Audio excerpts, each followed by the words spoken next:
Tog' bilan qarang orqangizga mana. Oqdaryo tuman kengashi deputatlari ekanda bular. Mana tanish chehra ko'rmayapsizmi?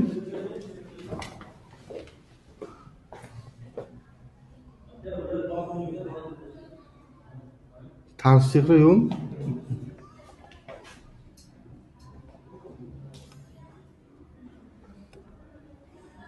Yo'q, hech qaysi. Yangi yilgacha qidirasiz-da, qidirsangiz hozir. Keling, endi o'tiring, men savolim. Nega bir o'zingiz deputatingizni tanimayapsiz? Masalan, hech qachon shu qayergadir deputatni qo'yishga masalan tanlaganmiz. Shu bilan o'sha ham даже esimdan chiqib qoldi. O'zingiz saylagansiz-ku. Saylashga saylagan. O'shani masalan haligisini ko'rib, qaysidir bittasini ko'rib o'shasini saylab bergan. O'zi aslida o'shanda o'qiganmiz. Mana shu odam saylansin deb saylaganmiz. Lekin hozir endi u kim edi u? Qancha edi? Men aytdim, unchalik eslab turish haligi qobiliyatim unchalik. muammolaringiz yuzasidan mahallaga chiqqaningizda o'sha sizni o'zi hududiy deputatingiz bo'ladi. Shu muammolaringizni hokimiyat bilan o'rtasida ko'prik vazifasini o'tash kerak. Ya'ni sizning muammolaringiz deputatlar ko'tarib chiqish kerak aslida. Undan xabarim yo'q. Undan xabaringiz yo'q, biron marta ko'rmagansiz. Tanimaysiz ham. Yo'q. Necha yil bo'ldi saylovda ishtirok etganingizga? Har safar saylov bo'lganda ishtirok etamiz. Har safar ishtirok etasiz, lekin biron marta deputatligingizni ko'rmagansiz. Bu deputatlar nima ish qiladi, aka? Oba deputatlar nima ish qiladi bilmaysizlarmi? Deputatlar? Yo'q, amaliyotda deyapman. Qonunchilikda emas, amaliyotda o'zi nima qiladi?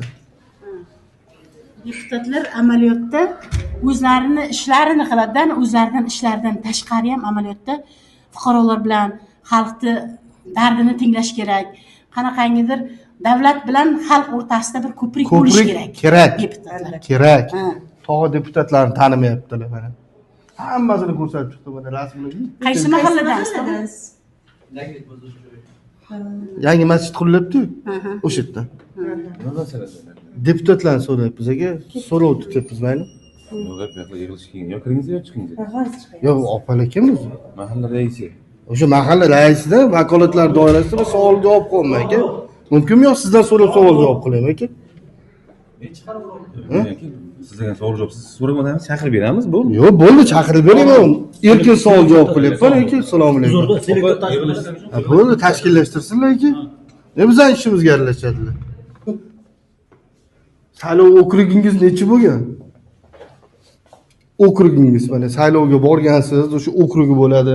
Mana men bu misol uchun Bu to'g'ri gap. mahallangiz nima dedingiz nomini? Bozorjoy. Bozorjoy. Navruz saylov okrugi, O'zbekiston, Temur saylov, Yangiobod, mana Bozorjoy. Oqdaryo saylov okrugi, Bobur saylov okrugi.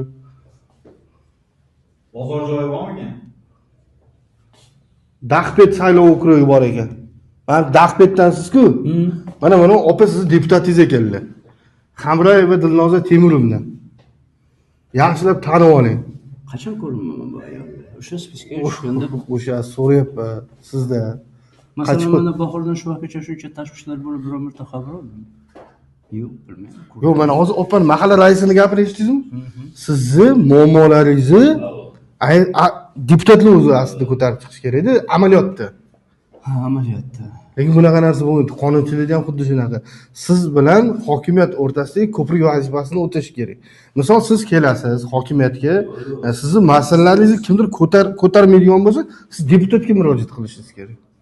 Deputatingiz mana shunaqa muammolaringizni ko'tarib chiqish kerak. Lekin amaliyotda bu narsa yo'q. Ha, men aytib ko'rganim yo'q, masalan, hech qanday. Ko'rmaganmisiz? O'zi kecha siz bizga aytgan dardlaringizni deputatga aytishingiz kerak aslida.